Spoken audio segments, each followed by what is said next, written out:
Golly, what is up, YouTube? How y'all doing? Hey, check this out, man.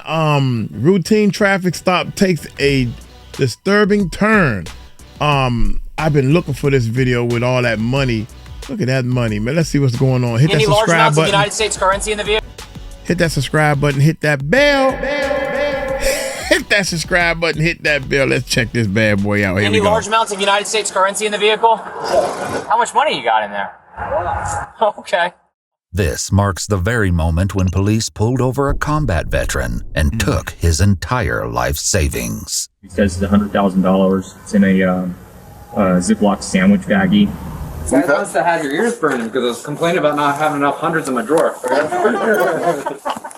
On February 19, 2021, a retired Marine is pulled over by the Nevada Highway Patrol when he makes a bizarre confession, leading officers straight to a huge stack of cash. As surprising as this is, the events that follow will prove to be even more shocking, resulting in intense public scrutiny and a lawsuit that plans to challenge the American legal system. Damn. The driver of this vehicle was following that red and blue semi-truck too closely, less than a second following distance. Also driving under this vehicle. Stop him up here on Mustang, make sure everything's okay. Officer Chris Brown pulls over Stephen Lara of Lubbock, Texas. Travel appearance. Hey, good morning, Trooper Brown, Nevada Highway Patrol. How are you today? I'm doing great. Hey, the reason I'm stopping you, we have a special enforcement campaign going on. We're trying to educate drivers about violations they may not realize they're committing, but we're seeing a big increase in crashes out here. First, applaud you on your driving. You drive great. You're driving really slow. It appears that you're trying to drive safely under the speed limit. I appreciate that. I just want to talk about your following distance, especially around commercial vehicles. Sure. Came up behind a red and blue tanker truck, a little bit too close behind him. You gotta navigate that. You got your driver's license with you? Sure. Awesome. I appreciate you, by the way. Yeah, I appreciate that, man. Do you have a registration card with you? Well, it's a rental car here. Okay. So I do have my rental. If you don't mind, it's underneath here. Okay, yeah, that's fine. Any weapons in the vehicle? Oh, perfect. Yeah. If you can grab the rental contract, that'd be great, man. Stephen tells the trooper that he's going to Portola, California to visit his daughters for the weekend before heading back down to Texas. He answers all of Trooper Brown's questions without hesitation and appears to be in good spirits, completely unaware that this seemingly average traffic stop will soon transform into an all-out nightmare. You said your daughter lives up in Portola? No, 2 daughters. Okay. They both up in Portola? Yes. Come on over here, man. All right. You a fighter? A fighter? Yeah, you got a tap-out shirt on. Well, I've got a lot of training. I'm a retired Marine. Okay. Yeah. Nice. What'd you do for the Corps? Well, I was a, data chief initially, but then they changed the MOS to cybersecurity chief. Okay. When'd you get out of the Corps? I got out about 2 years ago. Give me a second, man. All right. Just hang right there. Ever been in trouble with law enforcement before? Never. Okay. While Trooper Brown radios in Stephen's information, Stephen truthfully answers all the questions about his job, hotel reservations, and weekend plans. However, Stephen will soon find out that this lighthearted chat might not be as innocent as it seems, as Trooper Brown is about to reveal that an unsafe following distance may not have been the only reason he was pulled over. Hey, while I'm working on this, let me ask you something, man. This is going to sound kind of weird. Part of my job out here is I do what's called highway interdiction. I look for people that are smuggling contraband through our state, across the country, weapons, humans, drugs, illicit currency, things like that. Anything in the vehicle I should be aware of? Okay. No firearms? No explosives? Okay. Is there any drugs in the vehicle? Cocaine? I don't do drugs. Yeah, I gotta ask all these silly questions, right? Okay. Any large amounts of United States currency in the vehicle? Okay. What's a large amount of U.S. currency to you? Okay. So there's over 10,000 in there? Okay. How much money you got in there? Okay. Fair enough. Would you give me permission to search your vehicle today? That's okay with you? Okay, perfect. Regardless of one's belief in their own innocence, it's advisable to not consent to a search of one's vehicle under any circumstances. Although he has the right to refuse, Stephen voluntarily agrees to let the trooper search his car, completely unaware of just how much he will come to regret that decision. As Trooper Brown gets the paperwork ready, Trooper E.J. Tumanovau arrives on the scene. Big shot this way. I'm about to see my daughters. Right on. Out here in Reno? Out here in Reno?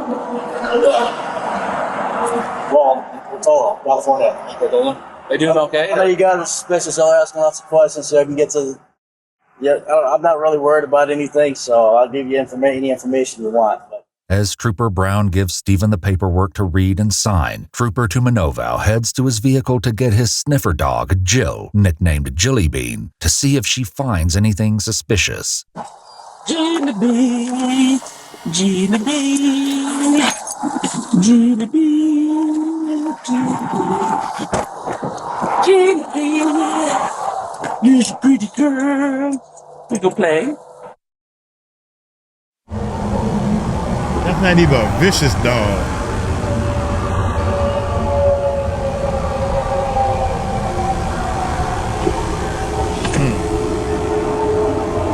While some dogs sit to signal a positive hit, other dogs are trained to freeze, just as it appears Jill does while searching the car. After letting Trooper Brown know it was a positive alert, Trooper Brown searches the contents of the trunk when he comes across a camo backpack. Dang, yo. I don't do drugs. Meanwhile, Stephen drops a bombshell on the trooper when he reveals just how much a lot of cash really means. You guys do this to everybody, or? I just stopped out with you. Our job is to look for traffickers. I'm not saying you are. I'm a retired Marine. Yeah, like I said, I don't know. I was just called here to help out. Must be the haircut. Is it? I don't know. I almost got the same if I would put it down. I don't know. He's going to find a large amount of cash in there. Is he? That's okay, because I got my receipts in there, too, so. How much cash? A lot. And he said there's a large amount of cash in there. I already told him. Oh, did you? Okay, cool. But in the same bag, you're going to find all my Bank of America and all my receipts. I don't trust banks, so I keep cash. Oh, do you? Okay. So I don't have anything to hide from you guys, and I know it's not illegal to keep a large amount of cash either. So. Nope, not at all. How much cash you got? Probably about 100 grand. 100 grand? Whew. Have you ever been stopped before and had money taken from you? From the government? No. No? I know you guys, it's not illegal to have a large amount of cash either. No, not at all. Nothing's wrong with that. This is Reno, so we get people coming with a large amount of cash all the time to go gamble. And yeah, so I don't have a problem with you taking my cash because it is mine, and I do have proof that it's mine. Trooper Tumanoval shows an interest in the tire sitting in the trunk of Stephen's rental car. What's in the tire? Cracked rim. I'm getting it repaired over here. Are you? Yeah. You guys can cut that tire up and look inside if you want, but I would ask that y'all reimburse me for the tire. Right. Oh yeah, the state would do, if we did it, if it came to that. We have items that we can check first before you get to that point. Whatever you need to do. Yeah. Trooper Brown makes a call to someone who, according to court documents, is DEA agent Shane Murray. Hey Shane, how are you? Good. Hey, can you head out to a traffic stop? Or are you busy on that other stuff all day? So if I'm still searching a car, but a big bundle of money, it says probably at least 100,000. After telling Agent Murray their location, Trooper Brown continues to search the contents of the trunk. Hey Brown, you just got something to tell you about the rim. Y'all like real suspicious and all? That rim is cracked. If you grab my phone, which is in the car, and you look at the last number I dialed, just hit redial. I won't even touch the phone. You'll see that there's a place up here in Reno that fixes cracked rims. Okay. And they'll pick up, and all you gotta do is identify it, and you'll see that I was trying to take that in to get that cracked rim fixed. I cracked it in Texas because it's snowing, and the roads are and there's big potholes and everything. So I'm just trying to get it fixed because I know the place up here that fixes it, and that's all I was trying to do. I appreciate that, sir. No worries. Unfortunately for Stephen, despite his assurance, Trooper Brown is still unsure of him. This doesn't make sense. Dude, you took too long explaining that crack rim thing, man. So that didn't hold up at all. There's some receipts in here though. But You said you put receipts on. Show us the money. okay. But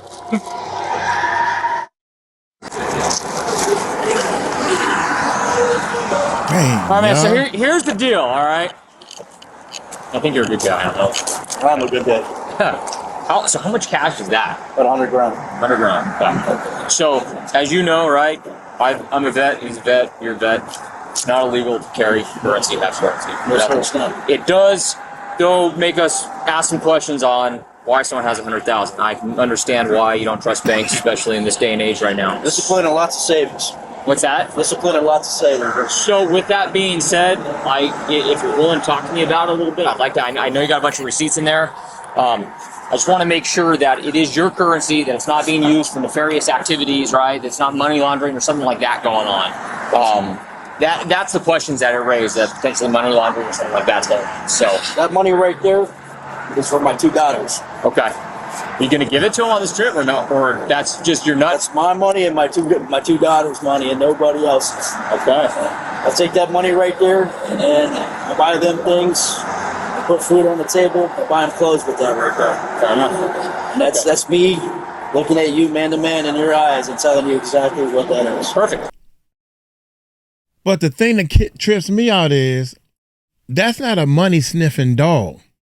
I don't think that dog can sniff out 100 grand or even 1 grand. That dog did something positive and they need to find out why.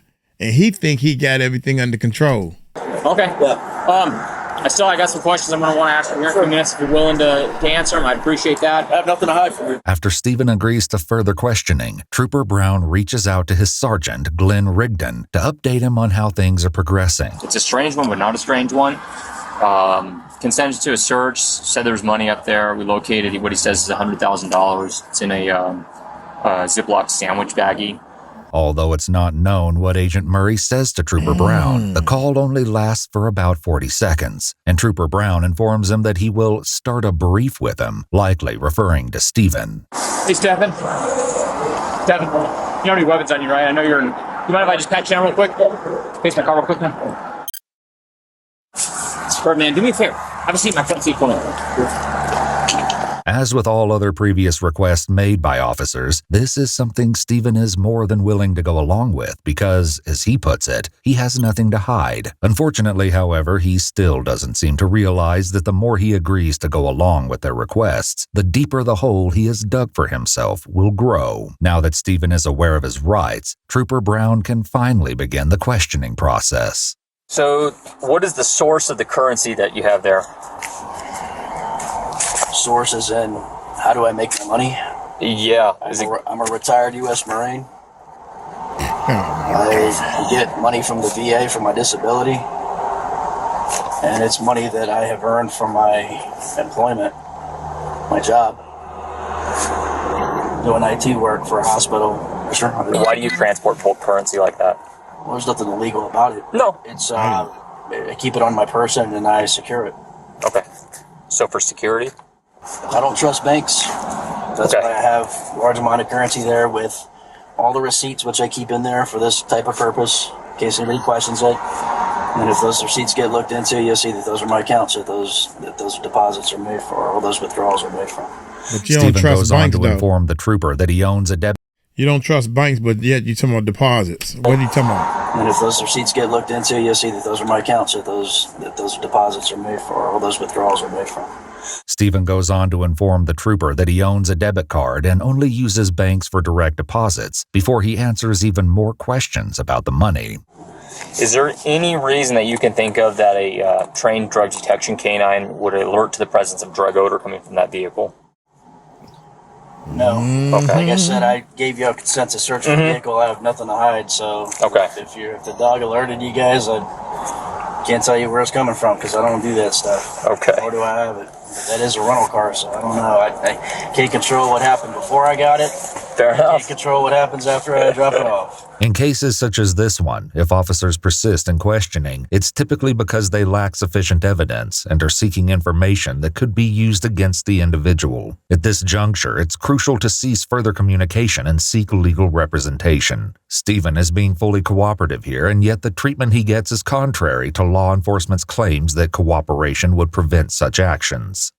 If the currency was to be utilized for a business transaction, personal purchase, is it going to be used for any of those, or is this just your savings? It's my savings, and I plan on buying, getting a home. Okay. For my daughters and I in Texas. Okay. So you're planning to use that to buy a home in Texas? Yes, absolutely. Although Stephen has been an open book throughout this entire process, Trooper Tumanovow is keen to take Stephen's amenability a step further. Hey, sir, you said you're okay with us going with your phone? What do you want to go through my phone? What are you looking for? Just trying to verify everything's correct like you've been telling us. The only thing I'm authorizing you guys to do is make the last phone call I made just to verify that I was going to take that entire, that rim to get it fixed. Okay. But, I mean, I got personal pictures and stuff on there. I don't want you guys looking at pictures and stuff. You know what I'm saying? I want both of your pictures if you're okay with that. Yeah. So I can look at everything else but your pictures? That's fine? Okay. Despite any officer's demeanor or apparent friendliness, it's imperative that one refuses access to their cell phone in a given situation. As awkward as it must be to have a stranger look through your phone, Stephen has no idea how much more uncomfortable things will get. But while the questioning comes to a close, Sergeant Rigdon pulls up to the scene where he can be heard taking a call from DEA Agent Murray. What's up, Shane? There was just no way I was going to be able to make it out there. No issues. It's too easy to do an adoption. You know, we contacted you, so I think everything's going to be okay. And I'll text you the money count after we get it. It'll probably be a couple hours. For those who are unaware, adoption refers to the process of property seizure by law enforcement agencies as permitted by the U.S. Department of Justice's Equitable Sharing Program. When an adoption takes place, the federal agency keeps 20% of the proceeds, whilst the remaining 80% kicks back to the state or local agency, which is, in this case, the Nevada Highway Patrol. So here's the money. He has a ton of receipts. He's in the military, gets the VA money. He's what was he in the military for? Yeah. Yeah, that's the military backpack. You guys get pictures? I think Kristen, yeah. I'll put it on the car. We haven't done that. While processing this information, Sergeant Rigdon briefly examines a bag of moneygrams and what appears to be money orders. His balance is 1246. Yeah. Having finished questioning Stephen, Trooper Brown asked Trooper Tumanovow to hang out with Stephen so he can share his findings with Sergeant Rigdon. I mean, his balance has got low balances on all these. But these are like 2019. I mean, there's not a lot in there. Since the arrival of Sergeant Rigdon, Stephen appears slightly agitated, perhaps finally realizing just how out of control this situation has gotten. Despite his frustrations, Stephen still manages to keep his cool, unaware that Sergeant Rigdon is about to test his patience even further. Commander Atkins? I know you don't attack me, it's all good. I was a little frustrated, man, because I'm being treated like a criminal right now, and it's not your fault. They've had a lot of bad experience in the past. I get it, bro. It's very, very hard to carry $100K in cash like that. Yeah, but it's not illegal. But I can understand. It's not illegal, but I can understand your perspective. And everybody's been very professional. I didn't have anything to hide. That's why I let you search my vehicle. Yeah. You know, so I mean, I told the gentleman here I don't trust banks. But you have 5 different banks to deal with. You got Wells Fargo, you got Plymouth Bank, you got the Bank of America, and then there's one other bank in there. So I mean, you do trust banks. Well, no, I don't, because if you look at and my direct deposit has to come through a bank too. I'm sure it does. It goes to Bank of America. Yeah. But if you look at my banks, there's no money in it. That's why those receipts. That's why I keep them. So if you call the banks and you ask them, and I'll call them right now and ask, or I can show you what's in my bank accounts. Despite Stephen's conviction, he'll soon learn that no amount of reasoning will help him out of this situation. So why the distrust for the banking system? I just don't trust them. Yeah. That's just my reasoning. It's my personal thing. Oh, I'm not trying to convince you one or the other. It's just it's not usual. I understand. And so we're looking for the unusual. Sure. You know, I understand. With the currency and stuff. I mean, somebody ripped you off, or I mean, you look like you could take care of yourself in a fight, but you know, yeah, I wouldn't feel comfortable going around with cash. Well, I mean, I can understand where you're coming from. I mean, how long did it take you to accumulate that much? Oh God.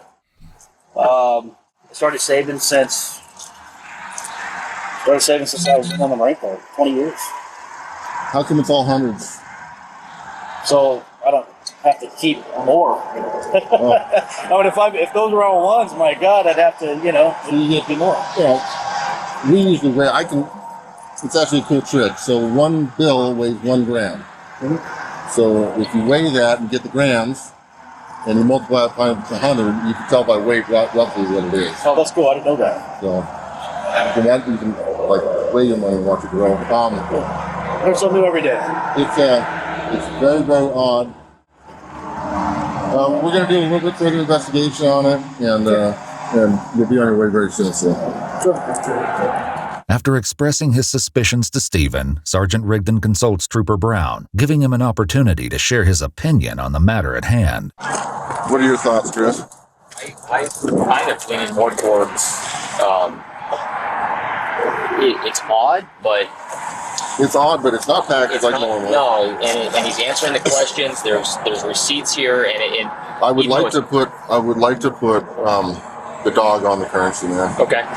Yeah, I mean everything lines, as odd as it is, everything lines up. But the travel story and stuff like that, man, I'm gonna get on my scale and weigh that. Sergeant Rigdon requests the assistance of a second sniffer dog. This time, Trooper Brown uses his own dog to detect the bag of money.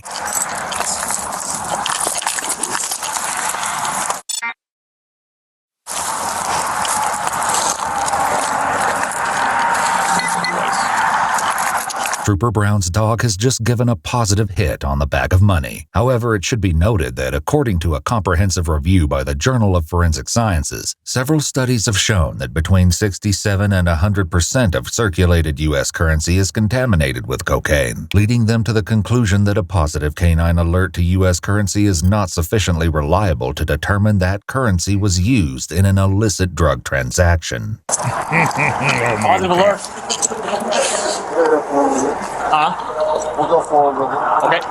With the go-ahead from his sergeant to begin the adoption, Trooper Brown walks to his truck to get a bank bag. Meanwhile, Stephen looks noticeably more antsy as he seems to realize where this is headed. So I noticed the cash is not there anymore. Where's it at? The Sarge took it. They did a secondary sniff, just a little spot. I don't know what happened with that. Everything is on camera. Okay. I'm just asking because that's my money. Hey, I get it. No worries. Soon, the sheriff arrives and is caught up on the situation. You got a positive alert on the currency by itself. They had a positive alert on the car. Right now, we're just trying to determine whether or not it was proceeds. I believe it is proceeds. It is a big brick. And they're not old bills. He claims he's been saving it up over 20 years. No, I hit 20-year bills. No, those are all current bills. So. It's really good, but it's just. His travel plans are consistent with what we see with drug traffickers. So how much is in there? About 100,000. About 100,000. That money has not been saved up over 20 years. It's newer bills, so they're not 20-year-old bills. Yeah, no. It's not 100,000. Okay, well, I'm guessing. So that's my life savings. I've been saving since I went in the Marine Corps, which is in 2000. Okay. So I've been saving for the last 20 years. Roger. What we're going to do, I believe there's drug proceeds dog related to it. Drug proceeds? Yeah, it's very common, sir. We get people that are trafficking large quantities of marijuana from Northern California to all states east, even from Reno. Sir, I can tell you right now. I'm going to tell you exactly what's going to happen, okay? We're going to seize it today, but that doesn't mean we're the final judgment on it. It's going to go through the DEA, okay? So the DEA will contact you, and the DEA will provide you with a means to fight it. You're going to have to provide your pay stubs. You're going to have to provide your other receipts, stuff like that. Okay. After receiving this distressing news, Stephen desperately tries to convince Sergeant Rigdon of his innocence one last time, not realizing that his mind has already been made up. So if you take that money, I don't have any money for me and my kids this weekend. I don't have anything. You got a wallet on you? No. My jacket's in the car. Okay. I don't have anything. You don't have a wallet? Where do you keep your identifications? It's in my jacket. Okay. Got it. I'm telling you, God is my witness. Now, I mean, I'm a retired Marine. I don't have any reason to do drugs or anything like that. That's my life savings right there for me and my daughters. I respect your service, sir. I serve as well. Okay.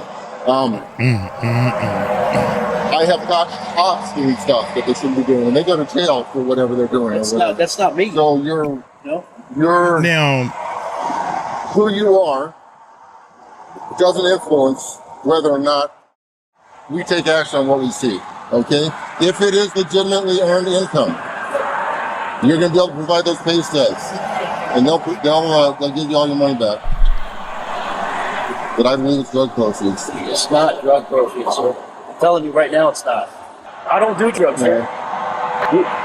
You want to do a drug test today? Let's do a drug test. I'm okay with that. You know what a lot of drug traffickers use? I don't know anything about drug trafficking. I don't know what you know, sir. But a lot of drug traffickers want these people with absolutely no criminal history. A guy with a long drug history or drug trafficking history is not going to be the one transporting the currency or transporting the drugs themselves. Here's the thing. That money in there is, like I said, that money is my life savings. I'd like to go through. If you want to take it, okay. I'm going to give me an attorney. I want to know exactly how much you're taking. I'll tell you what it weighed out at. No, I would like to go bill by bill. No, we're not going to bill by bill. What you'll see is a seal it into a bag, okay, into a bank bag. Can I take a picture of that? Yeah. I'd like to take a picture of it.